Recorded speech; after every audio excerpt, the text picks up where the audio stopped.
మీరు బ్రాహ్మణులు కదా అన్నాడు మీనన్.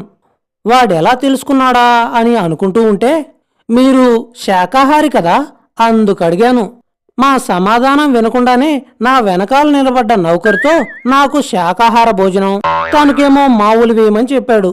అతని వెంటనే నాకు చక్కని జావలాంటి పదార్థం, పాలు, పంచదార, రొట్టె, వెన్న వగైరాలు నా పళ్ళెం చుట్టూ అమర్చాడు. మీనన్కు మరొకటేదో పెట్టాడు. ఒక్క క్షణం అలాంటి వస్తువు తినేవాడి పక్కన కూర్చొని నేను వాసన చూస్తూ భోజనం చేయాల్సి వచ్చిందే అని బాధపడ్డాను. నాకు అదోలా అనిపించింది. ఈ సంగతి మా అమ్మకు మా నాన్నకు తెలిస్తే వాళ్ళు ఏమంటారా అని ఆలోచిస్తూ ఉంటే మీనన్ వెంటనే కానివ్వండి, తొందరగా బయటికి పోదాం అని హెచ్చరించాడు. మేం ఉభయులము మా పలహారం ముగించి బయటపడ్డాం. వీధిలో అడుగు పెట్టగానే అప్పటికి 10 గంటలైనా కాకపోయినా వీధి నిండా గబగబా నడిచి వెళ్లే జనం, గుర్రపు బండులు, మోటారు కార్లు, ట్రామ్ కార్లు కనబడ్డాయి. ఎంతో సందడి హడావిడిను. ఇక్కడ రోడ్లు మామూలుగా చదునుగా కాకుండా ఇటుకల్లాంటి రాళ్లతో తాపడం చేయబడి ఉన్నాయి. అందుచేత బండి గుర్రపు చప్పుళ్ళు, ట్రామ్ కారు చప్పుళ్ళు విశేషంగా చెవులు తడికెలు కట్టినట్టు వినబడ్డాయి. నా స్నేహితుడు నాకేసి చూసి నా ఊహ గ్రహించినట్టు 2-3 రోజులుంటే మీరు ఈ ధ్వనికి అలవాటు పడతారులేండి అన్నాడు నెమ్మదిగా. ఓ ట్రాము దగ్గరికి తీసుకువెళ్లి అందులో ఎక్కించాడు. అక్కడి నుండి లండన్ నగరం సందర్శన ప్రారంభించాం. ఎటు చూసినా 4 అంతస్తులకు తక్కువ లేని మేడలు, వాటన్నిటికీ వీధి వైపు కిటికీలు, పెద్ద పెద్ద అద్దాల తలుపులు, వాటి వెనకాల తెరలు, అందులో నుండి తొంగి చూస్తూ ఉన్న జనము, కింది భాగాల్లో పెద్ద పెద్ద చాలా పెద్ద దుకాణాలు, రోడ్డు పక్కనుండే చందోహాల్లో గబగబా నడిచి వెళ్తూ ఉన్న స్త్రీ పురుష సమూహము. అలా వెళ్తూ ఉన్న ఆ సమూహం చూస్తూ ఉంటే అదో తమాషాలా ఉంది. ఆడ మగ అందరూ కూడా కాళ్లకు బూట్లు తొడుక్కునేవాళ్లే. అందరికీ ఒకటే హడావిడి. తెల్లవారేసరికి ఇన్ని వేల మంది జనం ఆడా మగ ఎక్కడికి పోతూ ఉంటారా అని అనుకుని ట్రాము కారులో కాముగా కూర్చున్నాను. పక్కనున్న స్నేహితుడు ఏవేవో చెప్తూనే ఉన్నాడు. కొన్ని తలకు తగులుతున్నాయి, కొన్ని తగలడం లేదు. ఇంతలో ఊరు మధ్య ప్రవహిస్తూ ఉన్న నది, దాని మీద వంతెన కనబడ్డాయి. చూడు చూడు, ఇదే థేమ్స్ నది అన్నాడు నా స్నేహితుడు. ఈ వంతెనే వాటర్లూ బ్రిడ్జ్ అన్నాడు. చాలా ప్రసిద్ధ చరిత్ర కలిగింది. ఆ పక్కనే ఉన్నవి చిత్రంగా కనబడ్డా పెద్ద భవనం పార్లమెంట్ హౌస్ అన్నాడు. ట్రాములో కూర్చుని చూసినా ఎంతో బ్రహ్మాండంగా కనబడింది. నది మన గోదావరిలో చాలా పెద్దది కాకపోయినా ఎంతో ప్రాముఖ్యమైనది.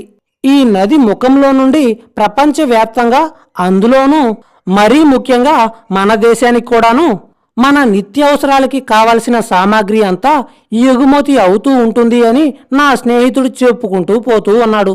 ఈ నదిలో ఉన్న ఓడలు, పక్కనున్న పార్లమెంటు హౌసు ఇవన్నీ చిన్నప్పుడు జాగ్రఫీలో చూసిన బొమ్మల్లాగానే ఉన్నాయి. ఏమీ తేడా లేదు.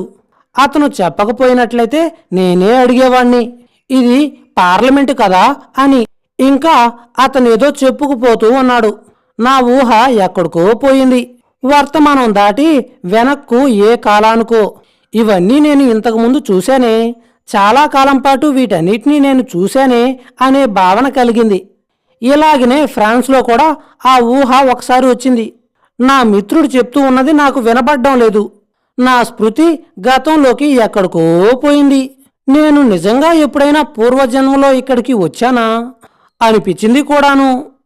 నా స్నేహితుడు తను చెప్పేది నేను వినడం లేదు కాబోలు అని తెలుసుకుని నా భుజం మీద చేయివేసి, ఏమండి నిద్రపోతున్నారా, లేదంటే ఏదైనా కలలు కంటున్నారా అన్నాడు నవ్వుతూ. కల్లేనండి, నా ఊహ ప్రస్తుతాన్ని దాటి దేశము కాలము దాటి ఎక్కడికో తీసుకుపోతూ ఉంది. నేను ఇదివరకు వీటన్నిటినీ చూసిన భావన కలుగుతూ ఉంది. చాలా చిత్రంగా ఉంది అన్నాను. నా మిత్రుడు నాకేసి, నా ముఖం కేసి దీర్ఘంగా ఒక్కసారి చూసి 2 నిమిషాల వరకు ఏమీ మాట్లాడలేదు. ఇలా సుమారు 1 గంట వరకు ట్రామ్ కారులో కూర్చొని ఎన్నో భవనాలు చూశాం. కొన్ని నాటకశాలలు చూశాం. కొన్ని ప్రసిద్ధమైన చర్చిలు చూశాం. కానీ ఎక్కడా దిగడానికి, ఏది పరీక్షగా చూడ్డానికి వీల్లేదు. ఒకటొకటే సావకానంగా చూడాలి అంటే కొన్ని మాసములు పడుతుందండి అని నా స్నేహితుడు చెప్పాడు. అందుచేతనే అంతటితో తృప్తి పడక తప్పింది కాదు. 1 గంట ఎక్కడో కొట్టింది. ఇంకను మనం దిగదామని నా స్నేహితుడు చెప్పి నన్ను కిందకు తీసుకువెళ్ళాడు. మీకేమైనా ప్రయాసగా ఉందా? ఇక్కడెక్కడైనా దిగి భోజనం చేసి మళ్ళీ అలా తిరుగుదామా? లేకపోతే మళ్ళీ మన బస్కు వెళ్ళి అక్కడ కొంచెం భోజనం చేసి కాసంత విశ్రాంతి తీసుకుని మళ్ళీ ఊరి మీద పడదామా అన్నాడు నవ్వుతూ. ట్రాములో కూర్చున్నాం కదా, పొద్దున్నుండి శ్రమేముంది? ఇక్కడెక్కడైనా మీరు చెప్పినట్టు భోజనం చేసి మళ్ళా మన చాంద్రయానం సాగిద్దాం. రేపెలాగో నేను వెళ్ళాలని అనుకుంటున్నాను అన్నాను. సరే రండి ఇలాగా అంటూ ఒక చిన్న హోటల్కి దారి తీశాం. మేం వెళ్ళేటప్పటికి కొన్ని వేల మంది ఆ చిన్న హోటల్లో కూర్చున్నట్టు అనిపించింది. ఇంత చిన్న హోటల్ అయినా ఇక్కడికి ఎంతమంది జనం వస్తున్నారు అంటే ఇదొకో రకంగా మంచి హోటలే అయ్యుండాలి అనుకున్నాను. మేము గది 4 మూలలో తిరిగి ఓ 2 కుర్చీలు సంపాదించగలిగాం. మేము కుర్చీలో కూర్చోకముందే ఒక వంటవాడొచ్చి నా స్నేహితుడి చేతికి నాటి వంటకాలు రాసున్న ఒక కార్డు చేతికిచ్చాడు. నా స్నేహితుడు ఆ కార్డు తీసుకుని తనకు కావలసినవి ఏమిటో పురమాయించి నన్ను చూపించి నేను శాకాహారనని నాకు అనుకూలమైనవి ఏవో తీసుకురమ్మని చెప్పాడు. ఆ కార్డేమిటి అని మా స్నేహితుడిని అడిగాను. అంటే ప్రతి హోటల్లోనూ అక్కడ తయారయ్యే భోజన పదార్థాల జాబితాను అచ్చు వేయించి ఉంటారని, అక్కడికి వచ్చిన అతిథులకు చెప్తే వాళ్ళకి కావలసిన వస్తువులు చెప్పి తెప్పించుకోవడానికి వీలుగా ఉంటుందని ఇక్కడ ఏర్పాటు చేశారని ఏ హోటల్లో అయినా ఇదే పద్ధతని చెప్పాడు. మద్రాస్ హోటల్లో ఏమున్నాయని మనం అడగడం, ఇడ్లీ సాంబార్ వడై అని వాడు ఏదో నోటికొచ్చింది చెప్పడమును, వాడు చెప్పినవన్నీ మనకు వినబడకపోతే ఏదో ఒకటి తెప్పించుకోవడం, తిన్న తర్వాత ఎవరూ మనతో చెప్పకుండానే వెనకాల నుండి అంజి కాలన అని అరవడం, ఇవన్నీ కూడాను జ్ఞాపకం వచ్చి ఈ ఏర్పాటు చాలా బాగుంది అని అనుకుంటూ ఉండగా మా స్నేహితుడి ఎదుట ఒక ప్లేటు, నా ఎదుట ఒక ప్లేటు ఆ నౌకరు తీసుకొచ్చి ఉంచాడు. నా ప్లేటు చూసేటప్పటికి పొరపాటున గుప్పున వాసన నా ముక్కుకు తగిలింది. చూసేటప్పటికి చక్కని బచ్చ అయిన మత్స్యావతారం కనబడింది. భయపడుతూ ఇదేమిటి అని అన్నాను. చేపండి అన్నాడు నౌకరు. నేను శాకాహారిని కదా అన్నాను. మరి ఇది కూడా శాకాహారం కదా అన్నాడు వాడు. ఇది శాకాహారమేంట్రా నీ పిండాకుడు అని అన్నాను. కాదండి సారు, దాన్ని కోస్తే అందులో నుండి ఎర్రటి రక్తం రాదు, ఎర్రటి రక్తం వచ్చే జంతువే మాంసాహారం అని నిర్వచనం చేశాడు. అయినా సరే అది నాకు పనికిరాదు అన్నాను. వెంటనే వాడది తీసుకువెళ్ళి ఉడకబెట్టిన కోడిగుడ్డో బాతుగుడ్డో తీసుకొచ్చాడు. ఇదేమిటో ఈ గాడిద గుడ్డు అన్నాను. వాడికి అదేమిటో అర్థం కాక ఇది కోడిగుడ్డండి అన్నాడు. ఇది శాకాహారమేనా ఏంటి అన్నాను. అవునండి, అందులోనూ చాలా ప్రశస్తమైనది అన్నాడు. ఇది నాకు వద్దు అన్నాను. మరైతే శాకాహారం అంటే ఏమిటది సార్ అన్నాడు. చేప పనికిరాక గుడ్డు పనికిరాక మరి ఇంకేం తింటారండి సార్ అన్నాడు. అప్పుడు నా స్నేహితుడు కలగజేసుకుని వారికి కాసింత అన్నం గాని బంగాళదుంప గాని క్యాబేజీతో చేసింది ఏదైనా ఉంటే పట్టుకురా అని చెప్పాడు. ఆ మాటలు విని వాడు నిర్ఘాంతపోయి ఇలాంటివి తిని వీళ్ళెలా బతుకుతారా అని అనుకున్నాడు కాబోలు. నా కేసి ఒకసారి జాలిగా చూసి ఈ వరసేమీ బాగోలేదు అన్నట్టు తల అటూ ఇటూ ఊపి 2 నిమిషాల్లో ఒక ప్లేట్లో గుప్పెడు అన్నం, ఓ 2 ప్లేట్లలో గుప్పెడంత కూరలు తీసుకొచ్చి నా ఎదుట పెట్టాడు. బ్రతుకు జీవుడా అనుకుని కాలే కడుపుకి దక్కిందే అన్నం అన్నట్టు అది తిన్నాను. వెంటనే ఆ ప్లేటు తీసుకుని పోయి ఇంకొక ప్లేటులో సగ్గుబియ్యం పరమాన్నం, పాలు, పంచదార తీసుకొచ్చి మా ఇరువురికి ఎదుట పెట్టాడు. పోనీ ఇదైనా హితవుగా ఉంది అని దాన్ని ముగిచ్చి పోనీ మరో ప్లేటు తెమ్మందామా అని అనుకుంటూ ఉంటే నా స్నేహితుడు నా ఊహ గ్రహించినట్టున్నాడు. అదేమీ వద్దని సైంగ చేశాడు. మా ప్లేటు పూర్తయి అవ్వకముందే నౌకరు ఒక బిల్లు తీసుకొచ్చాడు. నా స్నేహితుడు బిల్లు మొత్తం చెల్లించి అదనంగా 2 శల్యములు కాబోలు ఇచ్చాడు.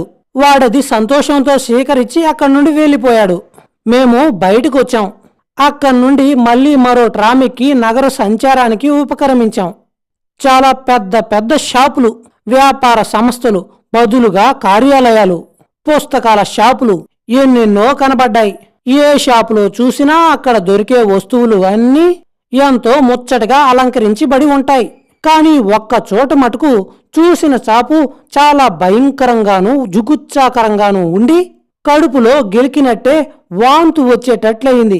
ఆ షాపులో గోవుల కలేబరాలు, గొర్రె మేక కలేబరాలు, పందుల కలేబరాలు వగైరా చర్మం లేకుండా కడుపు చీల్చి లోనున్న పేగులు తీసేసి నిలువున వేలాడుతూ కనబడ్డాయి. తలుచుకుంటే ఇప్పటికీ ఒళ్ళు నాకు గగ్గురు పుడుస్తుంది. మాంసం తింటే మటుకు బొమ్మికలు మెడలో వేసుకోవడం ఎందుకు అంటారు మన వాళ్ళు. అలాగా ఈ భీకర ప్రదర్శన ఎందుకు అని అనుకున్నాను.